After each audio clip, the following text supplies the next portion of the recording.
Oke, bismillahirrahmanirrahim. Assalamualaikum warahmatullahi wabarakatuh.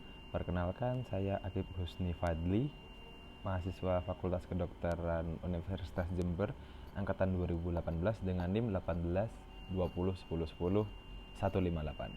Di sini saya ingin sedikit menjelaskan mengenai antibiotik. Nah, antibiotik ini definisinya adalah suatu zat yang dihasilkan oleh suatu mikroba, terutama pada fungi yang dapat menghambat atau dapat membasmi mikroba jenis lain.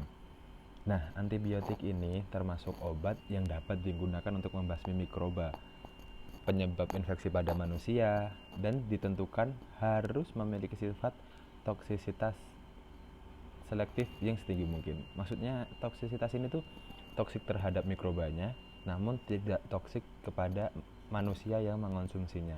Nah, definisi itu diambil dari Setiabudi dalam Hasibuan yang dibuat pada 2019. Nah, menurut Setiabudi ini antibiotik itu bisa dibagi berdasarkan mekanisme kerjanya, berdasarkan daya kerjanya, berdasarkan luas kerjanya juga, dan berdasarkan indikasi penggunaan antibiotik tersebut. Nah, mungkin kita bahas sedikit demi sedikit ya. Mungkin nanti jika ada yang kurang tepat atau kurang pas, mohon dikoreksi dokter dan teman-teman sekalian. Untuk antibiotik berdasarkan mekanisme kerjanya itu dibagi menjadi 4. Yang pertama yaitu menghambat sintesis atau merusak dinding sel bakteri. Contoh antibiotiknya yaitu beta-laktam, yang dalamnya termasuk penisilin, cefalosporin, karbapenem, inhibitor beta-laktamase, terus ada juga basitrasin dan vancomycin. Nah, berdasarkan mekanisme kerja yang kedua, antibiotik itu dia fungsinya memodifikasi atau menghambat sintesis protein.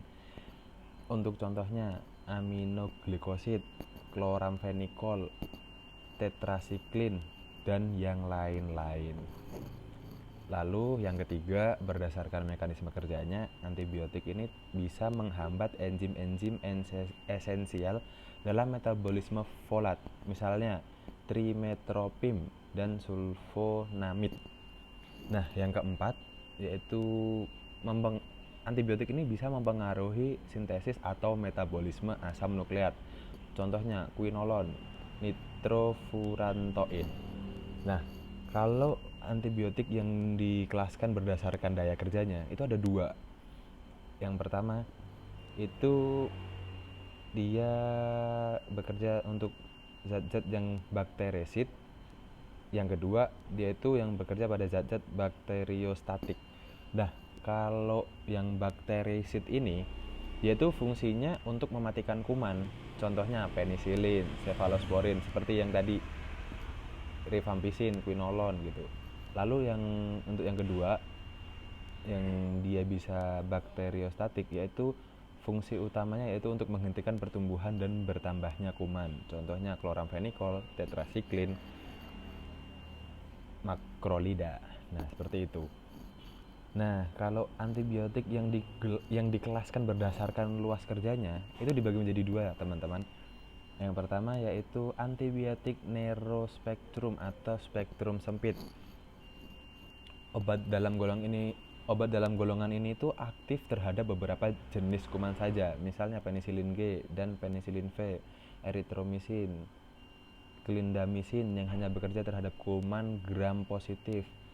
Sedangkan streptomycin, gentamicin itu aktif khusus hanya pada kuman yang gram negatif. Jadi ini spektrum sempit ya, teman-teman. Nah, kalau yang kedua itu ada antibiotik broad spectrum, yaitu spektrum luas. Nah, yang ini dia tuh bisa bekerja pada bakteri yang gram positif maupun yang gram negatif. Contoh obatnya yaitu rifampicin, cefalosporin, kloramfenikol, tetrasiklin. Nah, untuk pengklasifikasian antibiotik berdasarkan indikasi penggunaannya itu dibagi menjadi 3. Yang pertama untuk terapi definitif, yang kedua untuk terapi profilaksis, dan yang ketiga untuk terapi empiris. Nah, untuk yang terapi definitif ini pemberian antibiotik itu untuk mengobati diagnosis infeksi bakteri dengan diketahui penyebab timbulnya jenis bakteri. Yang harus dilakukan saat pemberian ini, kita tuh harus lebih tahu dahulu istilahnya kayak harus melakukan pengujian klinis dulu untuk atau melakukan kultur terlebih dahulu. Misalnya melalui sampel darah, nanah maupun dahak untuk mengetahui jenis bakteri apa penyebab infeksinya. Jadi supaya tepat gitu loh, kita berikan spektrum yang mana, yang sempit atau yang luas gitu. Nah, yang kedua itu berdasarkan indikasi penggunaan antibiotik, kita berdasarkan indikasi penggunaan antibiotik. Yang kedua adalah terapi profilaksis, yaitu pemberian antibiotik pada terapi ini diberikan pada kondisi yang memiliki resiko infeksi. Lalu untuk klasifikasi yang ketiga, indikasi penggunaan antibiotik itu dengan terapi empiris. Antibiotik ini pemberiannya pada kondisi kritis saja, meskipun hasil laboratorium itu belum keluar dan penyebab infeksinya belum diketahui. Misalnya sepsis, suhu tubuh tidak menentu. Kondisi ini tuh istilahnya butuh pemberian antibiotik harus tepat sesuai dengan kelas antibiotiknya tersebut. Nah, mayoritas yang antibiotik yang diberikan adalah spektrum luas seperti kombinasi amoksisilin dan gentamisin yang dapat melawan bakteri positif maupun negatif.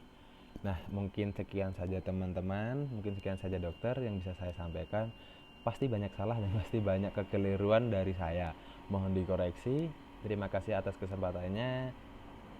Semoga apa yang saya sampaikan ini bisa bermanfaat dan bisa berguna baik untuk diri saya sendiri dan untuk teman-teman sekalian dan untuk masyarakat secara luas. Cukup sekian dan terima kasih. Assalamualaikum warahmatullahi wabarakatuh.